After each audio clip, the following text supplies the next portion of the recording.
এটা 250 খ্রিস্টাব্দের সময়কালে রোমান সাম্রাজ্যের একজন বাদশা ছিল, নাম দাকিয়ানুস। প্রতাপশালী বাদশা, পৌত্তলিক, মূর্তির পূজা করে। ঈসা আলাইহিস সালাম বিদায় নিয়েছেন 200-250 বছর হলো। তো সব নবীর ধর্মই কিন্তু ইসলাম, যদিও আমরা নাসারা বলি, ইহুদি বলি, সব নবীদের ধর্মই কি ইসলাম। তো তিনি ছিলেন পৌত্তলিক, মূর্তির পূজা করত।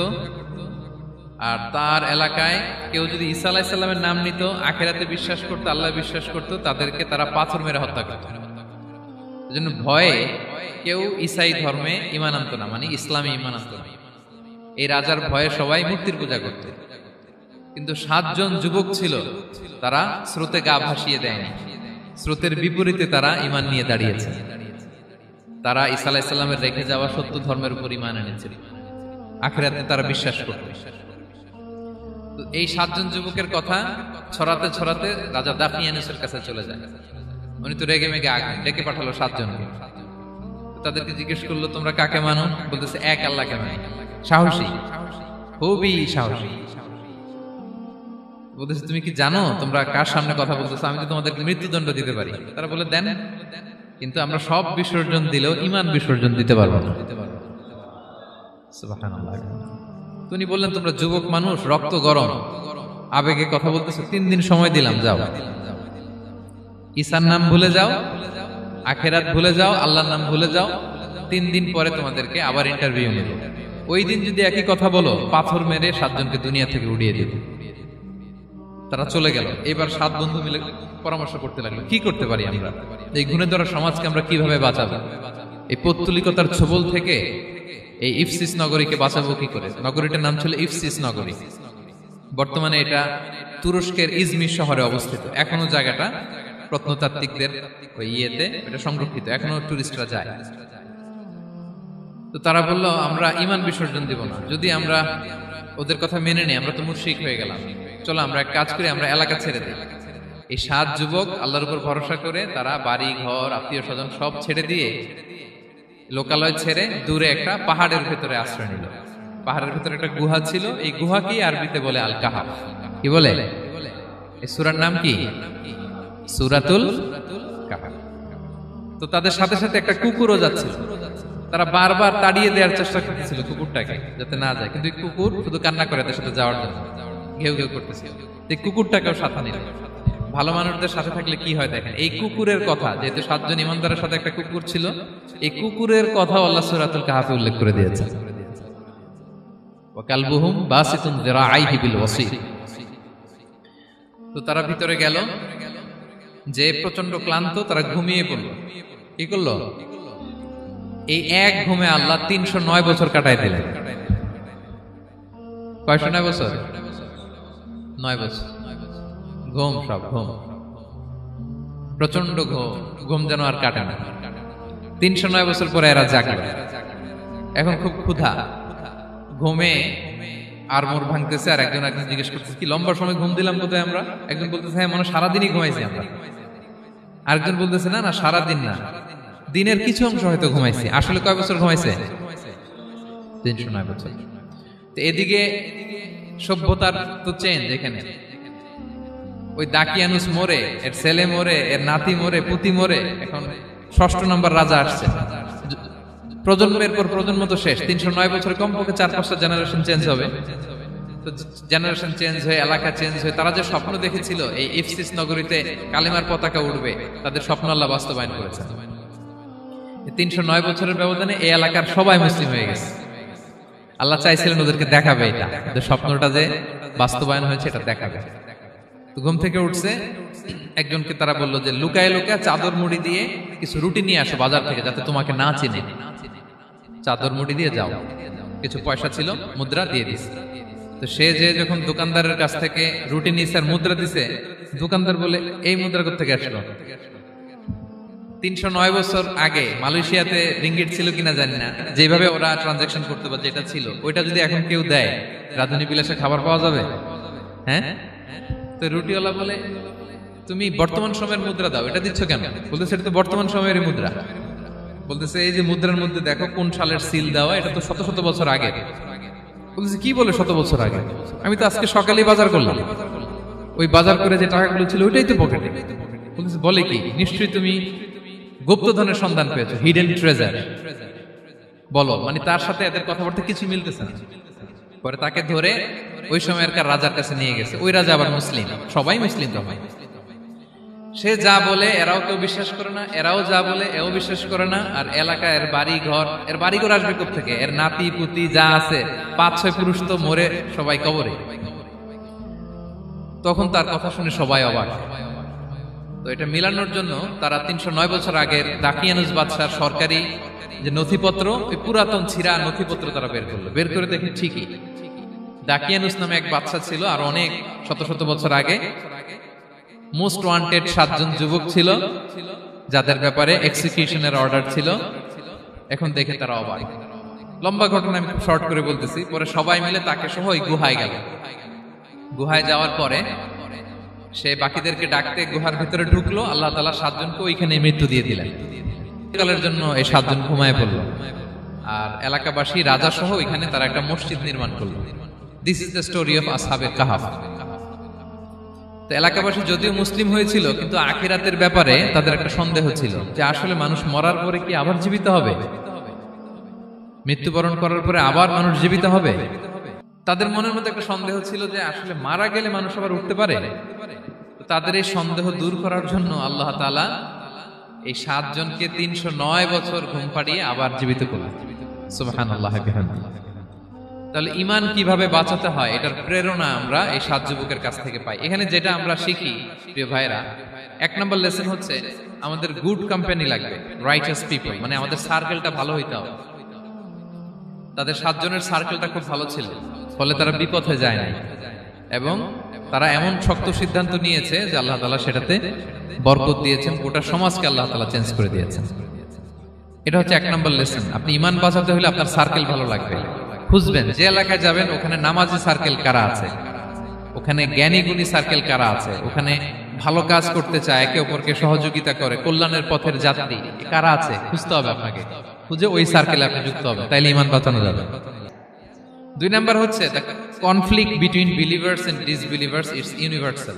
সত্য মিথ্যার লড়াই এটা চিরন্তন, আজীবন থাকবে। এটা ওনাদেরও ছিল, এখনো আমাদের লড়াই করে যেতে হচ্ছে, আমাদের ভবিষ্যৎ প্রজন্মও করবে। এই লড়াইটা আমরা করে যেতে চাই। কি বলেন?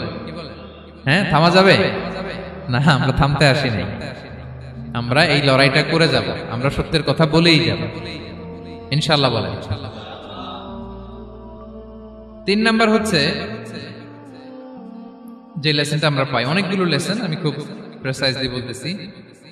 যুবকরা চাইলে একটা সমাজকে পাল্টে দিতে পারে। এই পৃথিবীতে যত বড় বড় বিপ্লব হয়েছে এগুলো যুবকরা এনেছে। তারা হচ্ছে সভ্যতা গড়ার কারিগর। আসহাবে কাহাফ আমাদের এই সময়ের নওজওয়ানদের জন্য প্রেরণা। তারা আমাদের জন্য প্রেরণার বাতিঘর। তারা যেমনি ঈমানকে রক্ষা করেছে, আমাদের যুবকরা চাইলেও তাদের ঈমানি চেতনাতে স্পিরিট দিয়ে সমাজটাকে পাল্টে দিতে পারে। কি বলেন? এখানে বেশিরভাগই তো যুবক। হ্যাঁ, গুড সার্কেলে থাকবেন তো আপনারা, আল্লাহ তাআলা কবুল করুন। আচ্ছা, এবার 2 নাম্বার ছিল সম্পদের ফিতনা, কিভাবে বাঁচবেন। আসহাবে কাহাফের পরে সূরা কাহাফে আল্লাহ তাআলা একজন বাগানওয়ালার ঘটনা বলেছে। 2 জন বন্ধু, একজন একটু গরিব, সে বিশ্বাসী, আরেকজন ধনী, সে অবিশ্বাসী। তাকে আল্লাহ তাআলা বিশাল বড় খেজুরের বাগান আর আঙ্গুরের বাগান দিয়েছেন, বিশাল বড়, অনেক বড় বিজনেস ম্যাগনেট। তো এই সম্পদের অহংকার সে করত। সে প্রায় তার গরিব বন্ধুকে বলতো যে তোর চেয়ে আমার সম্পদও বেশি, সন্তানও বেশি, জনবল বেশি, লোকবল বেশি, অর্থবল বেশি, সব বেশি। অহংকারে তার পা মাটিতে পড়তো না। আর সে আখিরাতে অবিশ্বাস করত এবং সে বলতো যে এই সম্পদ আমারে বাঁচাবে, চিরকাল আমাকে স্মরণীয় করে রাখবে, এই সম্পদ কোনোদিন যাবে না। অনেক বড় বড় ধনীরা আছে, তারা এরকম মনে করে যে আমি এত বড় সিআইপি, হ্যাঁ, আমি এত বড় বিজনেস ম্যাগনেট, এই দিন বোধহয় আর চেঞ্জ হতে পারে না, আমার আজীবনই বোধহয় এত পাওয়ার থাকবে, এত সম্পদ থাকবে। এটা ভুল ধারণা। এই যে তুরস্কে দুর্ভিক্ষ হইল না, আপনারা দেখছেন না যে অনেক সম্পদের মালিক বাড়ি ঘর ভেঙে রাস্তার ফকির। এখন ওই যে রিফিউজিদের জন্য যে খাবার আসছে ওখানে লাইনে দাঁড়াইছে, কারণ এখন লাইনে না দাঁড়ালে খাবারও তো মিলবে না। 1000 কোটি টাকার মালিক ছিল, ভেঙে চুরে সব শেষ। এখন রিলিফের নেওয়ার জন্য দুস্থদের কাতারে ওখানে দাঁড়াইছে, কারণ দাঁড়াইলেই কিছু খাবার পাওয়া যাবে, খিচুড়ি পাওয়া যাবে, তা না হলে তো খাবারটাও মিলবে না। তো ধনীকে গরিব বানাতে আল্লাহর 1 সেকেন্ডও লাগে না। ওই বিশাল প্রাসাদ থেকে টেনে ভাঙ্গা থালা হাতে দিয়ে রাস্তায় নামাইতে আল্লাহর কয় সেকেন্ড লাগে বলেন তো? 1 সেকেন্ডও লাগে না। সো এই লেসনটা কিন্তু আমাদের নিতে হবে। এবং ওই ব্যক্তির নসিবে তাই ঘটেছিল। সে যখন অহংকার করতেছিল, আল্লাহ তাআলা আকাশ থেকে হুসবান একটা আগুন পাঠালেন। ওই আগুন এসে তার আঙ্গুরের বাগান, তার খেজুরের বাগান, বিশাল মাইলকে মাইল এই বাগান জ্বালিয়ে পুরো মুহূর্তের মধ্যে সারখার করে, এবং মুহূর্তের মধ্যে সে পথের ভিখারি, ফকির। এই ঘটনাটা এনে আল্লাহ তাআলা সম্পদশালীদেরকে রিমাইন্ডার দিলেন যে এই সম্পদের ফিতনায় তোমরা পড়ে যেও না। আমরা সম্পদশালী হলে বাস্তবতা অনেক সময় ভুলে যাই। সূরাতুল হুমাযাতে আল্লাহ তাআলা বলেন, ইয়াহসাবু আন্না মালাহু আখলাদা। সম্পদশালীরা মনে করে এই সম্পদ আমাকে চিরকাল বাঁচিয়ে রাখবে, চিরকাল বোধহয় এই সম্পদ আমার হাতে থাকবে। না, এটা হাতের ময়লা, আজ আছে কাল নাই। এটা হচ্ছে ম্যাটেরিয়ালিস্টিক আউটলুক, বস্তুবাদী চিন্তা থেকে এই আমাদের ধনী ভাইদের এই সমস্যাটা হয়। ভোগবাদী চিন্তার প্রভাব আর কি। সম্পদ যখন হাতে থাকে ধরাকে সরাজ্ঞান করে, মনে করে যে সবই আমার কন্ট্রোলে। না, আপনারে ওই গরিবের কাতারে আনতে, ওই রিলিফের সম্পদ নেয়ার জন্য ওই লাইনে দাঁড় করাইতে আল্লাহর 1 সেকেন্ডও লাগে না। এটা খেয়াল রাখতে হবে। আমরা যখন প্রাইভেট কারে চড়ি, মাঝে মাঝে অনেকে এসে হাত পাতে, এদেরকে ছোট করা যাবে না। গল্পটা আল্লাহ ভিন্ন করতে আল্লাহর 1 সেকেন্ডও লাগে না। ওইদিকে আমি দাঁড়ায় হাত পাততাম আর উনি প্রাইভেট কারে বসে থাকতো। আল্লাহ চাইলে এরকম করতে পারতেন না? পারতেন। তো এখান থেকে আমাদের জন্য শিক্ষা হচ্ছে, সম্পদ এটা ক্ষণস্থায়ী, আজ আছে কাল নাই। এটা ক্ষণস্থায়ী, এটাকে এভারলাস্টিং মনে করা যাবে না। এভারলাস্টিং হচ্ছে আখিরাত। ওয়ালাল আখিরাতু খায়রুল লাকা মিনাল উলা। আখিরাত তোমার জন্য দুনিয়ার চেয়ে শ্রেষ্ঠ। এবং আল্লাহ তাআলা দৃষ্টান্ত একটা দিয়েছেন যে দুনিয়ার জীবনটা হচ্ছে কামা, ওই পানির মতো, যেটা আনজালনাহু মিনাস সামা, আকাশ থেকে নাজিল করেছি। ওই পানি ক্ষেতের মধ্যে পড়ে ফসল, ফুল ফসল হয়েছে।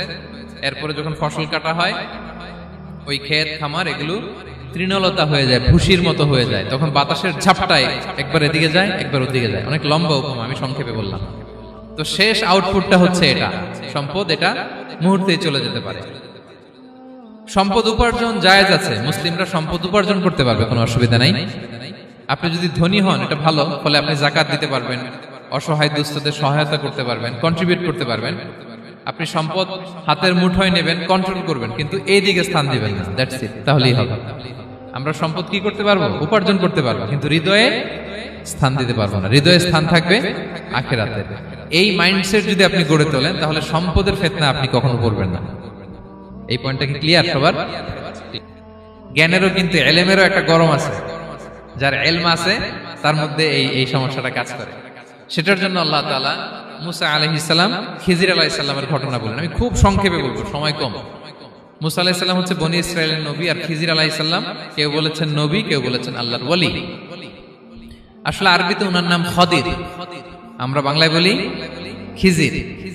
খদির মানে সবুজ। উনি যে কোনো জায়গায় বসলে ওখানে মরা গাছ, লতা পাতা এগুলো সবুজ হয়ে যেত। অনুর্বর এলাকার উপর দিয়ে হেঁটে গেলে ওটা উর্বর হয়ে যেত। তো মুসা আলাইহিস সালাম একবার ওয়াজ করতেছেন এইভাবে বনি ইসরাইলের সামনে, খুতবা দিচ্ছেন। হঠাৎ এক লোক দাঁড়ায় বলে, ইয়া নবী আল্লাহ, মান আ'লামু ফিল আরদ, বর্তমান পৃথিবীতে সবচেয়ে জ্ঞানী কে? মুসা আলাইহিস সালাম বলেন, ফাকালা আনা, আমি। কি বললেন? উনি আসলে ভুল কিছু বলেন নাই, কারণ প্রত্যেক জামানার নবীকেই আল্লাহ তাআলা সবচেয়ে বেশি জ্ঞান দিয়ে পাঠান, কারণ তার কাছে ওহীর জ্ঞান আসে, অদৃশ্যের খবর আসে, ইলমুল গায়ব আসে। কিন্তু এই উত্তরটা আল্লাহ তাআলার পছন্দ হয় না। আল্লাহ তাআলা চাচ্ছিলেন মুসা যদি বলতো আল্লাহ তাআলাই জানে কে জ্ঞানী, বা আল্লাহই সবচেয়ে জ্ঞানী, এরকম হলে ভালো হতো। কিন্তু মুসা আলাইহিস সালাম কি বলছে? আমি। একজন প্রশ্ন করলো, সবচেয়ে বড় জ্ঞানী কে? উনি কি বললেন? আমি। এই যে আমি, এটাতে ঝামেলা আছে। আমি বড়, আমি জানি, আমি সব। This is problematic. আল্লাহ এটা পছন্দ করলেন না।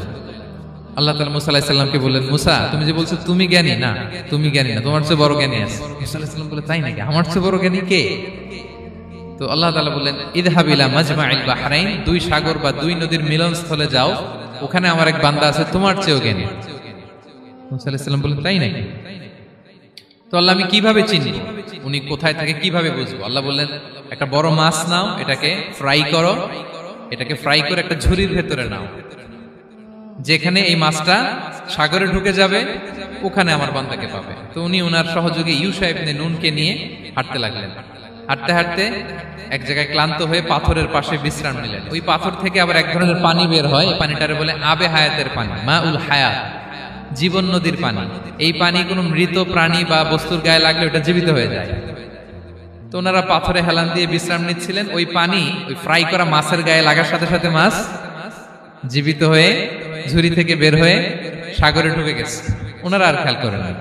এরপর আবার হাঁটতে লাগলেন। হাঁটতে হাঁটতে যখন ক্লান্ত শ্রান্ত, তখন বলে এই ইউসা, আমাদের ওই মাছ ফ্রাই মাছটা দাও, এখন খাই। ঝুড়ি খুলে দেখে মাছ নাই। মাছ গেল কোথায়? তখন ইউসা বলল, হয়তো আমরা যে পাথরের ওখানে বিশ্রাম নিয়েছিলাম ওখানে আমরা মিসিং, ওখানে হারাই ফেলছি। চলো চলো, আরে ওইদিকে তো যাইতে হবে আমাদের। উনি গেলেন, যে দেখে মাছ যে জীবিত হয়ে বালুর এদিকে নাড়াচাড়া করতে করতে সাগরে ঢুকে গেছে, ওখানে দাগ আছে। মুসা আলাইহিস সালাম ঢুকলেন সুরঙ্গ, ঢুকে দেখে চাদর গায়ে দিয়ে এক লোক শুয়ে আছে। সালাম দিলেন, আসসালামু আলাইকুম। ওই লোক চাদর আর সরায় না, ভিতর থেকে বলতেছে ওয়ালাইকুম আসসালাম। তো চাদরের ভিতর থেকে উনি বলে, মান আন, তুমি কে? মুসা আলাইহিস সালাম বললেন, আনা মুসা, আমি মুসা। উনি বলেন, মুসা বনি ইসরাইল, বনি ইসরাইলের মুসা? বললেন হ্যাঁ। কেন এসেছো? এবার চাদর খুললেন, বলতেছে আপনার কাছ থেকে কিছু শিখতে আসছি। আল্লাহ বলছে আপনি নাকি সবচেয়ে বড় জ্ঞানী। আমি ভুল করে বলে ফেলছিলাম আমি, আল্লাহ বলছেন যে আপনি নাকি জ্ঞানী। বলতেছে না, তুমি আমার জ্ঞান নিতে পারবে না, ওই ধৈর্য শক্তি তোমার নাই। মুসা আলাইহিস সালাম বললেন যে আপনি যে কোনো শর্তে আমাকে একটু রাখেন কয়েকদিন, আপনার সাথে আমি রাজি। বললেন না, তুমি পারবে না। মুসা আলাইহিস সালাম জোর করতে লাগলেন। অবশেষে খিদির আলাইহিস সালাম রাজি হলেন। বললেন শর্ত হচ্ছে আমি যাই করি আর না করি আমাকে কোনো প্রশ্ন করা যাবে না। মুসা আলাইহিস সালাম বললেন ওকে। সফর শুরু হলো। সামনে নদী, এক লোক তাদের নৌকা দিয়ে নদী পার করাই দিল। নদী পারাপারের পর খিজির আলাইহিস সালাম লাঠি দিয়ে নৌকার তলাটা ছিদ্র করে দিলেন। মুসা আলাইহিস সালাম বললেন ইন্নালিল্লাহ, এটা আপনি কি করলেন? ওরা আমাদেরকে নদী পার করে দিল, আর যে ভাড়াটা আসছিল এটাও নিল না, আমাদেরকে সম্মান দেখালো, আপনি নৌকা ছিদ্র করে দিলেন। খিজির আলাইহিস সালাম বলছে, এই যে আমি বলছিলাম না তুমি ধৈর্য ধারণ করতে পারবো না, যাও তোমার রাস্তায় তুমি আমার রাস্তায় নেও। মুসা আলাইহিস সালাম আবার ক্ষমা চাচ্ছেন যে আপনি আমার ক্ষমা করেন, আমি তো ভুলে গেছি, আর প্রশ্ন করবেন না। চলতে লাগলেন। হঠাৎ বাচ্চারা খেলতেছে, এক বাচ্চাকে ধরে হত্যা করলেন খিজির আলাইহিস সালাম। এবার তো মুসা আলাইহিস সালাম রেগে গেছে, আপনি করলেনটা কি? নিষ্পাপ ফুলের মতো শিশুকে হত্যা করলেন। খিজির আলাইহিস সালাম বলে, এই যে আমি জানতাম যে তুমি ধৈর্য ধারণ করতে পারবে না, তোমার রাস্তা এক, আমার রাস্তা এক, যাও। এবার মুসা আলাইহিস সালাম করজোর করতেছে যে this is the last chance, একটা ফাইনাল চান্স দেন, একটা সুযোগ দেন, আর আমি প্রশ্ন করব, এটাই লাস্ট। বলেন ওকে ঠিক আছে। হাঁটতে হাঁটতে এক ইহুদি বসতির সামনে যে হাজির, দুজনই খুব ক্ষুধার্ত, খাবার চাইলো, এরা আবার কৃপণ, খাবার দিল না। তো খিজির আলাইহিস সালাম বললেন ঠিক আছে, খাবার যেতে দিচ্ছেন, আমরা চলে যাই। যাওয়ার পথে দেখতেছে এই এলাকার একটা দেয়াল ভেঙে পড়ে যাবে। তিনি বললেন মুসা চলো এটা ঠিক করে দেই। দুইজন মিলে প্রচন্ড ক্ষুধায় এটা সেটা এনে দেয়ালটা তৈরি করতেছে। মুসা আলাইহিস সালাম তো এমনিই রাগী, পেটে আবার ক্ষুধা, আবার বলছে কিছু বলাও যাবে না। তিনি এবার আর প্রশ্ন করেন, বলতেছে ওরা এত কিপটামি করলো আর আপনি এটা করে দিলেন, আপনি তো চাইলে এটা টাকা নিতে পারতেন, পারিশ্রমিক নিতে পারতেন চাইলে। এই কথা বলার পর খিজির আলাইহিস সালাম বললেন হাযা ফিরাকু বাইনি ওয়া বাইনি, এখানেই তোমার আর আমার সেপারেশন, আর সামনে আগানো যাবে না, তোমার কোনো ধৈর্যই নেই। তো এতটুকু তোমাকে আমি বলি যে আমি একটাও আল্লাহর আদেশ ছাড়া করি নাই, আল্লাহর আদেশে আমি করেছি। কি? এক নম্বর হচ্ছে ওই যে আমাদের ভাড়া নিতে চাইলো না, আমাদেরকে পার করে দিল, নৌকাটা ছিদ্র করেছি কারণ এই এলাকায় একজন জালিম বাদশা আছে, সে নৌকা পেলেই গরিব মাঝিদের নৌকা সিজ করে নিয়ে যায়। তো এটাকে যখন তলায় ছিদ্র করে দিছি, এই রাজার লোকেরা এসে দেখবে যে এটা তলা ছিদ্র, তো পানি ঢুকতেছে, এটা নিবে না, ওরা পরে সামহাও এটা রিপেয়ার করে চালাইতে পারবে। মুসা আলাইহিস সালাম বলে সুবহানাল্লাহ, তাই তো, এটা তো আমি বুঝতে পারি নাই। আর ওই ছোট শিশুটাকে হত্যা করছি, ও অনেক বড় জালিম হবে এলাকা, তার ফিতনায় এলাকাবাসী তটস্থ থাকবে, সে তার মা বাবাকেও জাহান্নামে নেবে। এজন্য আল্লাহ তাআলা আদেশ দিয়েছেন আমাকে, আল্লাহর আদেশে আমি তাকে হত্যা করেছি। মুসা আলাইহিস সালাম বললেন তাই তো, এটা তো অনেক ভালো কাজ করছেন। তাইলে তো বলতেছে তাহলে ওইটা বলেন, খাবারও দিল না, এত কৃপণ, এদের দেয়াল কেন ঠিক করতে গেলেন আপনি? তখন তিনি বললেন যে আসলে এটা একটা ইয়াতিমদের ঘর ছিল, দুইটা ইয়াতিম শিশু, তাদের বাবা মা খুব ভালো ছিল, আর এই দেয়ালের নিচে আছে গুপ্তধন, এই দেয়ালটা পড়ে যাবে, এই গুপ্তধন তারা ছোট মানুষ নিতে পারবে না, এলাকাবাসী তাদেরকে বঞ্চিত করে নিয়ে যাবে। আমি দেয়াল গড়ে দিলাম যাতে করে তারা যখন প্রাপ্তবয়স্ক হয় নিজেদের সম্পদ নিজেরা বুঝে নিতে পারে। সুবহানাল্লাহ বিহামদি। মুসা আলাইহিস সালাম বলে, তাই তো, এগুলো তো আমি বুঝতে পারি নাই। তো এই ছিল খুব সংক্ষিপ্ত পরিসরে মুসা আলাইহিস সালাম খিজির আলাইহিস সালামের ঘটনা। তো রাসূল সাল্লাল্লাহু আলাইহি ওয়াসাল্লাম বুখারীতে একটা চমৎকার কথা বলেছেন। তিনি বলেছিলেন, ওয়াদিদনা আন্না মুসা সাবার হাত্তা ইউকাসসা আলাইনা মিন আমরিহিমা। রাসূল সাল্লাল্লাহু আলাইহি ওয়াসাল্লাম বলেছিলেন, ইস, আমার ভাই মুসা যদি আরেকটু ধৈর্য ধরতো তাহলে আরো কিছু অজানা তথ্য আমরা জানতে পারতাম। এখান থেকে, এই ঘটনা থেকে আমরা কি শিখলাম? প্রথম যেটা আমরা শিখলাম, জ্ঞান নিয়ে বড়াই করতে নেই, ঠিক কিনা? জানার কোনো শেষ নেই, জাননেওয়ালার উপরও জাননেওয়ালা আছে, জ্ঞানীর উপরও জ্ঞানী আছে। আপনি কিছু জেনেই মনে করবেন না আমি সব জানি। আপনার চাইতেও বেশি জ্ঞানী অনেকে আছে। অনেক সময় বক্তার চাইতেও শ্রোতারা অনেক জ্ঞানী। হয়তো এখানে এমন অনেক জ্ঞানী লোক আছে যার ধারে কাছেও আমরা কেউ নেই, হতে পারে। সো আমি সব জানি, এটা ভুল, এটা শয়তান বলে। এটা কে বলে? শয়তান বলে। আবু নাওয়াস একটা কবিতা লিখেছেন, ওয়াকুল্লি মান ইয়াদঈ ফিল ইলমি ফালসাফাতান হাবাসতা শাইআন ওয়া গাবাত আনকা আশিয়াউ। কেউ যদি বলে আমি সব জানি, তুমি তাকে বৃদ্ধাঙ্গুলি দেখিয়ে বলো আপনি কিছুই জানেন না, আপনি অল্প কিছু জেনেছেন, জানার এখনো অনেক বাকি। তাহলে মুসা আলাইহিস সালামের এই ঘটনা জিজ্ঞেস করা হলো, কে জ্ঞানী? উনি বললেন, আমি জ্ঞানী। এরকম কি আমরা কখনো বলবো না? সবচাইতে বড় জ্ঞানী কে? ওয়া ফাওকা কুল্লি যী ইলমিন আলিম। সবচাইতে বড় জ্ঞানী আল্লাহ তাআলা। সো জ্ঞান নিয়ে আমরা অহংকার করব না। 2 নম্বর যে শিক্ষাটা আমরা পাই, ওই যে নৌকা দিয়ে পারাপার হচ্ছিল, তখন একটা চড়ুই পাখি এসে সাগরের মধ্যে মুখ দিয়েছিল।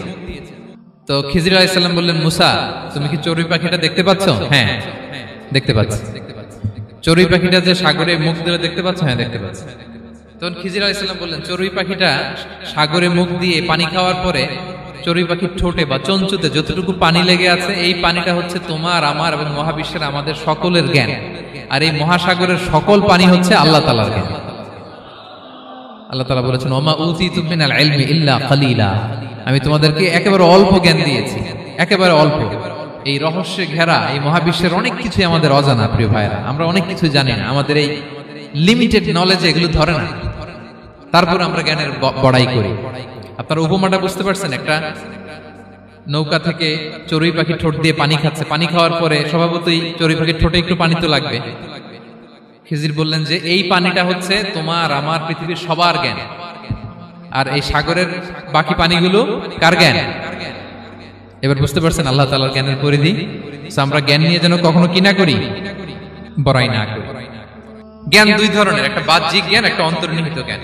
External knowledge, internal knowledge. আমরা যখন কোরআন হাদিস পড়ি আমাদের বাহ্যিক জ্ঞান অর্জন হয়। কোরআন হাদিস পড়লেই আপনি জ্ঞানী হয়ে যান। এটা কোরআন হাদিস পড়তে হয়, এটা ডাইজেস্ট করতে হয়, এটার উপর আমল করতে হয়। এই জ্ঞান অর্জন শেষে এরপরে আল্লাহর প্রিয় বান্দাদেরকে আল্লাহ অন্তরে ইলমের নূর দেন, ইলহাম দেন। That is the knowledge, that is the pure knowledge. আপনি হাফেজে কোরআন হয়ে ভাবেন না আপনি সব জানেন, আপনি বুখারী মুখস্থ করে ভাবেন না সব জানেন। এই সব জ্ঞান অর্জন করার পরে ইলমের নূর হাসিল হয়, সেটা আল্লাহ সবারে দেয় না। সো এই অন্তর্নিহিত জ্ঞান, দূরদৃষ্টি, farsightedness, that is the pure knowledge. এটার জন্য বছরের পর বছর, যুগের পর যুগ সাধনা করতে হয়। সেটার জন্য এই জ্ঞান অর্জনের জন্য 3টা জিনিস করতে হয় ইলমের নূর অর্জনের জন্য। কয়টা? 1 হচ্ছে বিনয়, 2 হচ্ছে সফর, 3 হচ্ছে সবর। আবার বলি, 1 হচ্ছে বিনয়, 2 হচ্ছে সফর, 3 হচ্ছে সবর। আল্লাহ তাআলা আল্লাহর নবীকে তাওরাত দেওয়ার পরেও আরো ট্রেনিং সেশন করাইছেন খিজির আলাইহিস সালামের কাছে। যাও, ওনার কাছে গেলে তুমি ছোট হবা, নত হবা। জ্ঞান যদি আমি নিতে চাই আমাকে ছোট হইতে হবে। ধরেন একটা গ্লাস থেকে একটা খালি গ্লাসে পানি ঢালবো, তো যেটাতে নেওয়া হবে এটা উপরে থাকলে হবে?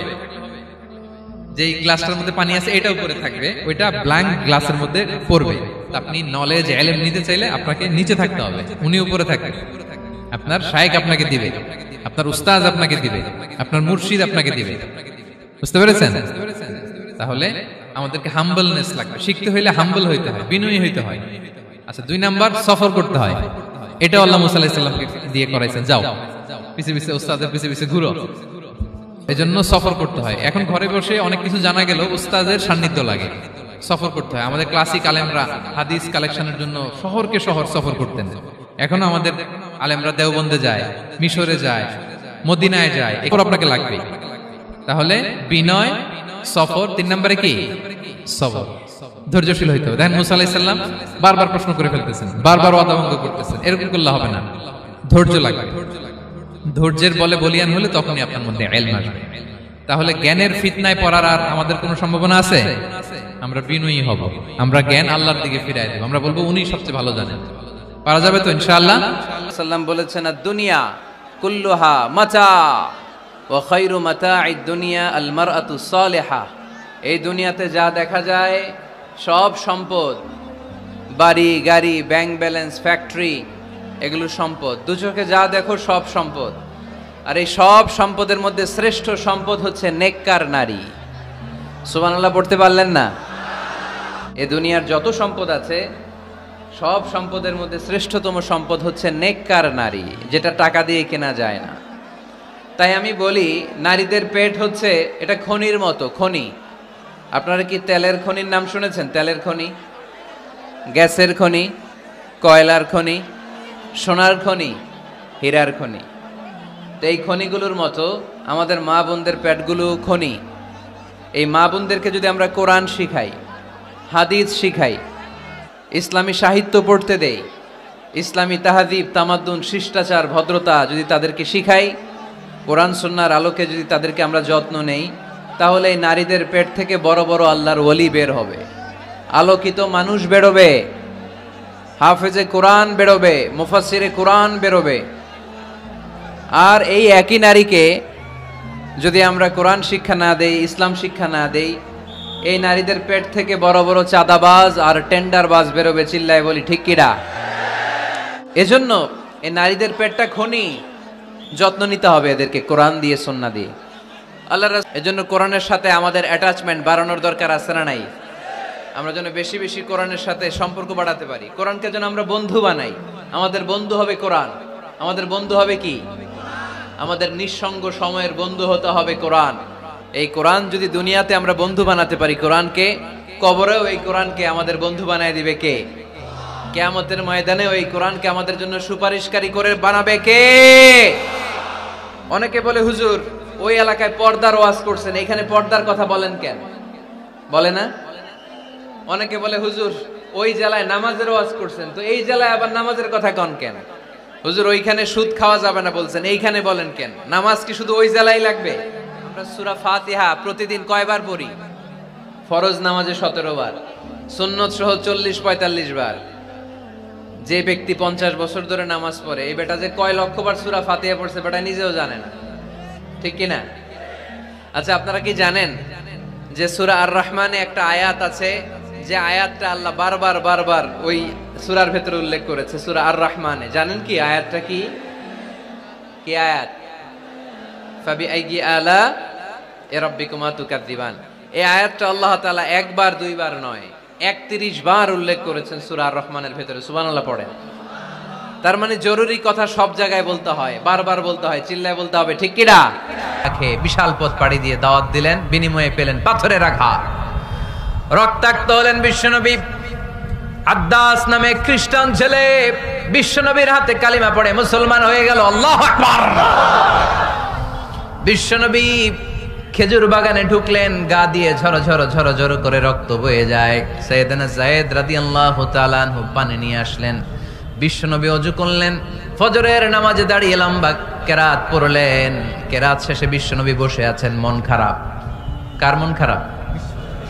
80 মাইলের পথ পাড়ি দিয়ে আসলাম, মিশন তো সাকসেসফুল হয় নাই, কেউ তো কালিমা পড়ে নাই, আরো আমার পিছু লেগেছে, আহত করেছে আমাকে। বিষ্ণুবীর মন খারাপ। এত কষ্ট করে, এত ভালো মন নিয়ে, এত সুন্দর করে দাওয়াত দিলাম, কেউ দাওয়াত শুনলো না। বিষ্ণুবীর মন খারাপ। আর এই দৃশ্য আরশের উপর থেকে দেখে কে? আল্লাহ বললেন, নবী আপনার মন খারাপ, আপনার যখনই মন খারাপ তখনই আমার সাহায্য আছে না নাই? ওয়ালা সাউফা ইউতিকা রাব্বুকা ফাতারদা। আল্লাহ জানিয়ে দিলেন, নবী আপনি জানেন না, আপনি দেখেন নাই, ফজরের লম্বা কোরআনের তেলাওয়াত যখন আপনি করছিলেন, আপনার পিছন দিয়ে একদল জিন চলে যাচ্ছিল। জিন কারা যাচ্ছিল? এই জিন জাতি বিশ্বনবীর তেলাওয়াত শুনে থমকে দাঁড়িয়েছে। কিরে, এত সুন্দর বাক্য তো জীবনে শুনি নাই, এত সুন্দর কথামালা, শব্দের ব্যঞ্জন, ভাষার মাধুর্য, অলংকার কখনো তো শুনি না। এটা তো কোনো মানুষের বানানো কথা হতে পারে না, এটা মন্ত্র হতে পারে না, এটা কবিতা হতে পারে না, এটা নিশ্চয় আল্লাহর বাণী। ইন্না সামি'না কুরআনান আজাবা ইয়াহদি ইলার রুশদি ফাআমান্না বিহি। নিশ্চয়ই আমরা আজীব কোরআন শুনেছি। শুধু শুনেই ক্ষান্ত থাকবো না, যেই কোরআন শুনেছি ওই কোরআনের উপর বিশ্বাস এনে আমরা জিনেরা মুসলমান হয়ে গেলাম। তারা তাদের এলাকায় যে দাওয়াত দিতে শুরু করলো। এই দৃশ্য বিশ্বনবী দেখছে নাকি? বিশ্বনবী তো তেলাওয়াত করতেছে ফজরের নামাজে। বিশ্বনবীর যখন মন খারাপ, আল্লাহ জানিয়ে দিলেন নবী মন খারাপের কারণ নাই, দিতে আসছিলেন দাওয়াত দৃশ্যমান জাতিকে, মানে মানুষকে।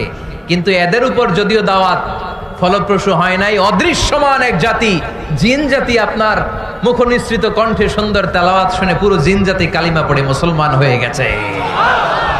আল্লাহ সাউফা ইউতিকা রাব্বুকা ফাতারদা। নবী যেখানেই আপনি পেরেশান, যেখানে আপনার মন খারাপ, ওখানেই মন ভালো করে দিবে কে? আল্লাহ রাসূল সাল্লাল্লাহু আলাইহি ওয়াসাল্লামের প্রিয়তমা স্ত্রী খাদিজাতুল কুবরা আত-তাহিরা রাদিয়াল্লাহু তাআলা আনহা ইন্তেকাল করলেন। রাসূল সাল্লাল্লাহু আলাইহি ওয়াসাল্লামের হৃদয়টা ভেঙে খান খান হয়ে গেল।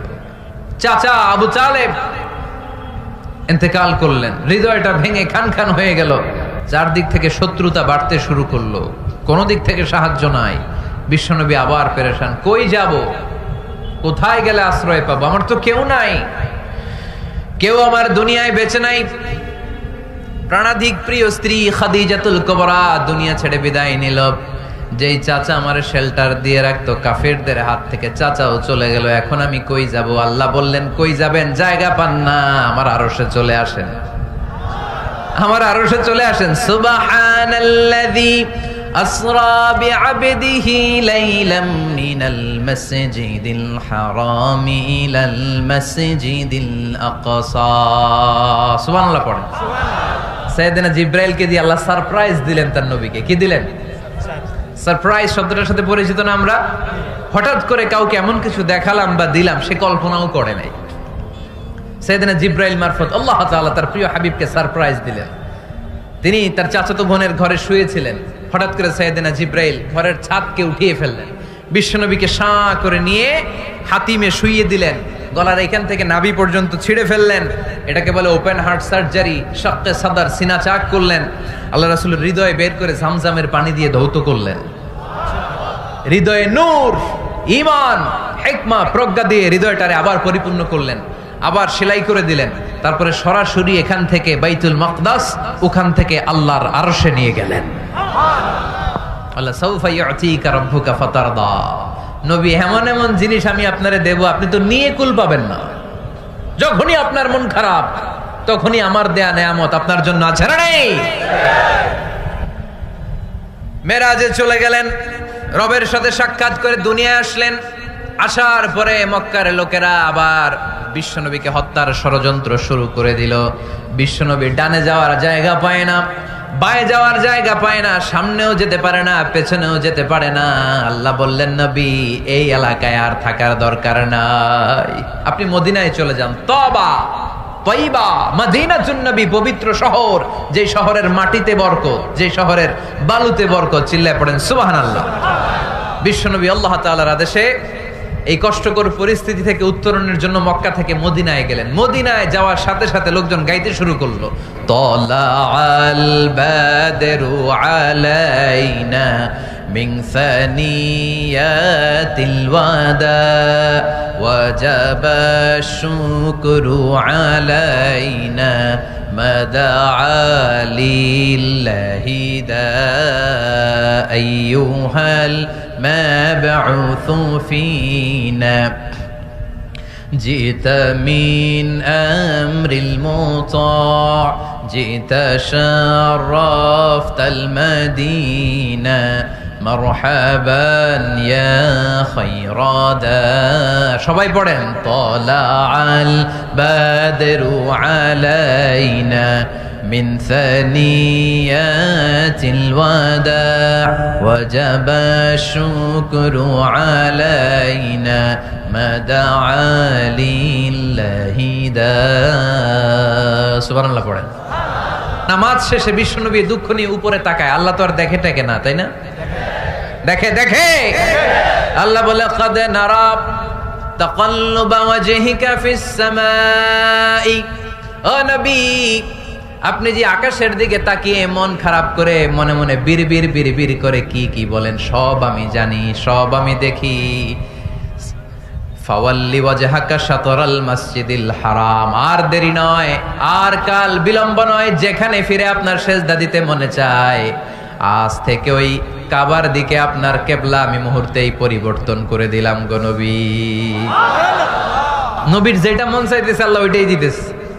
সুবহানাল্লাহ পড়েন। এজন্যই বলেছি খালিল মানে এমন বন্ধু যেই বন্ধু আল্লাহরে খুশি করার জন্য কাজ করে, আর হাবিব মানে এমন বন্ধু যেই বন্ধুরে খুশি করার জন্য আল্লাহ নিজেই কাজ করে। কোন সুবহানাল্লাহ। ফাওয়াল্লি ওয়াজহাকা শাতরাল মাসজিদিল হারাম, মসজিদে হারামের দিকে মুখ ঘুরান নবী, মুখ ঘুরান। আপনার দুঃখ আমার সহ্য হয় না, যেদিকে আপনার নামাজ পড়তে মনে চায় ওই কাবার দিকেই পড়েন, চিল্লায় কোন সুবহানাল্লাহ।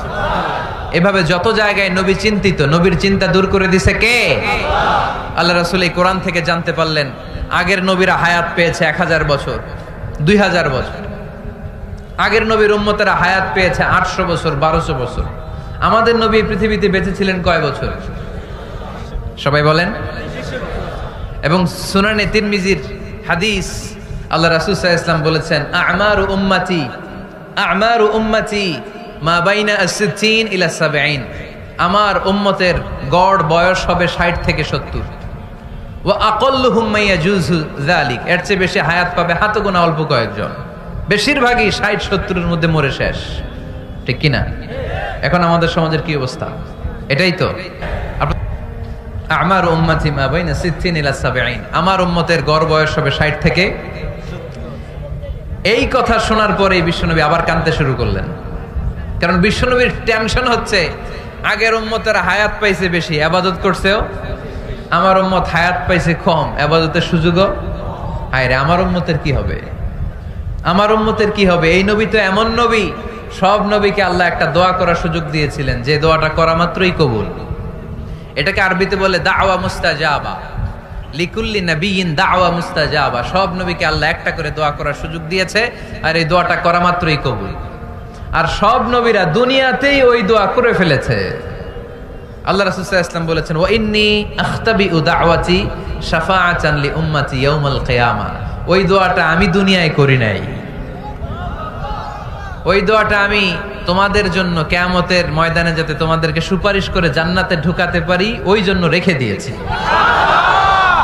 আহা, কত কষ্টে বিষ্ণু ঈসা ইসলাম ছিলেন, খাবার ছিল না, পেটে পাথর বেঁধেছেন।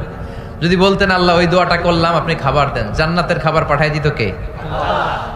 উহুদের ময়দানে দাঁত ভেঙেছেন, রক্ত ঝরেছে, যদি দোয়াটা করতেন মুহূর্তে বিজয় দিত কে? কোন পরিস্থিতিতে ওই দোয়াটা বিশ্বনবী করছেন? রেখে দিয়েছে।